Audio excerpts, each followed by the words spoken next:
Hello guys, welcome to my channel Anamika. তো এটা আমার 3 নম্বর মিনি ভিডিও।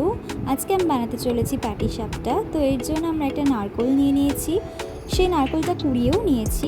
এরপর আমরা একটা কড়াইয়ে সেই নারকেল কোড়াটার মধ্যে 1 বাটি পরিমাণ মতো চিনি দিয়ে দেব। এরপর সেটাকে আমরা ভালোভাবে মাখিয়ে নেব। এটা শক্ত করে মাখাতে হবে, যাতে নারকেলের যে আমরা পুরটা বানাতে চলেছি সেটা যেন একদম ঠিকঠাকভাবে পাক আসে। এরপর আমরা একটা কড়াই নিয়ে নেব, এটা ভালো করে নাড়িয়ে নেব। যতক্ষণ না এটা ভালো করে পাক আসছে ততক্ষণ আমরা এটা নাড়িয়ে নেব। দেখো, এটা আস্তে আস্তে লাল হচ্ছে। তো এরপর আমরা ভালো করে যতক্ষণ না পাক হবে নাড়াতে থাকবো। এবার দেখো আমরা এর মধ্যে একটু এলাচ গুঁড়ো দিয়ে দিলাম। এলাচ গুঁড়ো দেওয়ার পর এটা আমরা একটা থালার মধ্যে নামিয়ে নেব।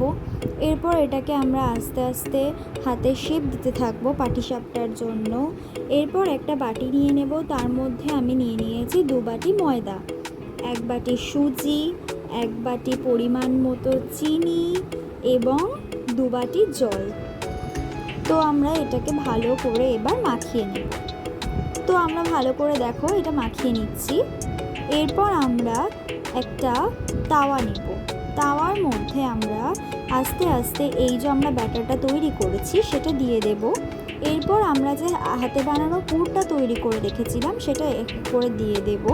এরপর আমরা এপিটোপিট করে ভাজলেই দেখো রেডি হয়ে যাবে আমাদের সুন্দর গরমা গরম পাটিসাপটা।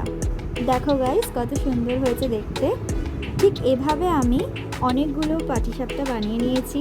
তোমরাও এটা বাড়িতে চাইলে ট্রাই করতে পারো। So thanks for watching. দেখা হচ্ছে নেক্সট ভিডিওয়। Bye bye guys.